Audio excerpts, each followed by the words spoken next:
Let's talk about something really weird, and honestly kind of painful. It's that strange moment when you start to improve your life and suddenly the people around you get weird. Today, we're diving into exactly why that happens. You know the feeling, right? You haven't actually done anything wrong. You're just getting your act together. Maybe you got that promotion, you started hitting the gym, or you just feel more confident. And then it happens.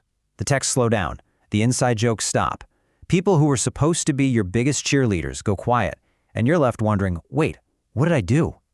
Well, here's the twist, and it's a big one. That weird, cold vibe you're getting, it's probably not because you messed up.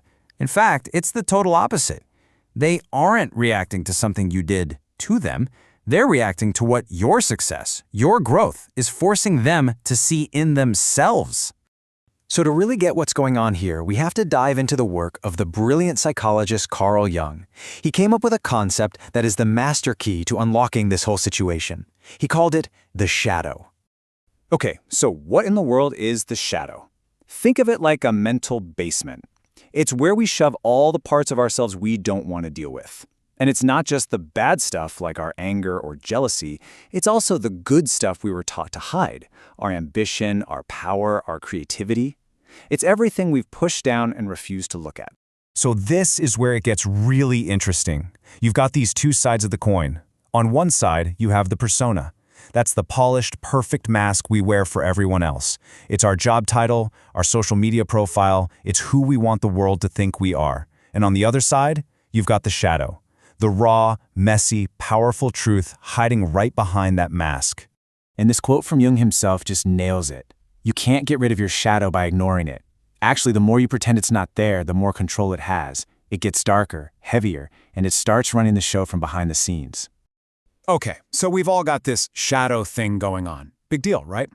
Well, here's where it starts to affect you. When you start to grow and shine, you become a kind of mirror. And in that mirror, other people are forced to see the very things they've locked away in their own shadow. The main tool the mind uses here is something called projection. And honestly, the best way to think about it is like an old-school movie projector. When someone has a feeling or a quality they just can't accept in themselves, say an ambition they're ashamed of, their brain does this little trick. It takes that feeling, puts it in the projector, and plays it out on someone else, you. You literally become the screen for their own hidden drama. So let's break this down step by step. First, it starts with their hidden insecurity, something they've buried deep in their shadow. Then you come along, and you're the trigger. You're out there celebrating your promotion, just living your life. And to get rid of that awful, uncomfortable feeling your success gives them, their brain does some quick mental gymnastics. Bam! They project. Suddenly, your ambition isn't ambition anymore. It's arrogance. You're not proud, you're a bragger. See? It was never, ever about you. All right, so let's get practical. Where does this actually show up in your life? Let's look at 5 totally normal, positive things you might do that can secretly set this whole shadow projection thing off. Oh, this one is a big one. The minute you start saying no or protecting your energy, you've just changed the rules of the game. For people who benefited from you not having boundaries, your newfound self-respect feels like a personal attack. It shines a big, bright spotlight on their own needs or their own inability to set boundaries for themselves. You know those conversations, the ones that are just a big complaint fest? For a lot of people, that kind of negative talk is how they bond.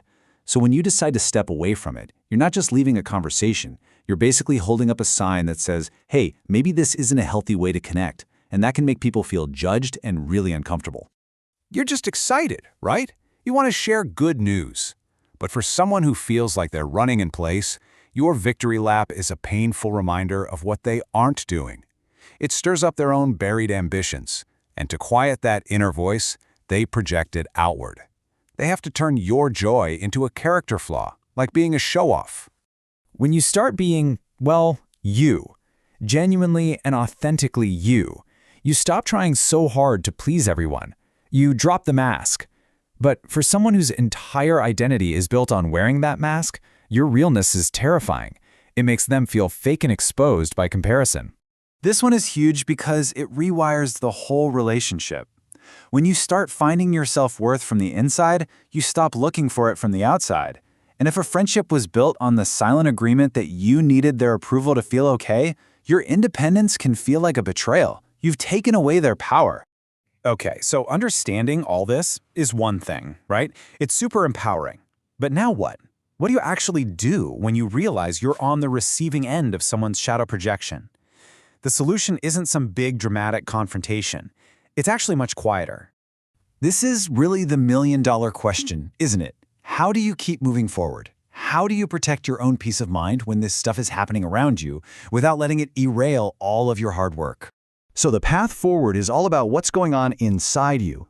First, and this is the most important part, you have to truly understand that their reaction is about their inner world. It's not a true reflection of you. Don't argue with it, don't try to fix them. You can't win a fight with someone's subconscious. Instead, just create a little emotional distance to protect your energy. And then, double down, keep growing, keep going. Because here's the hard truth. Not everyone is meant to come with you to the next chapter of your life. And that has to be okay.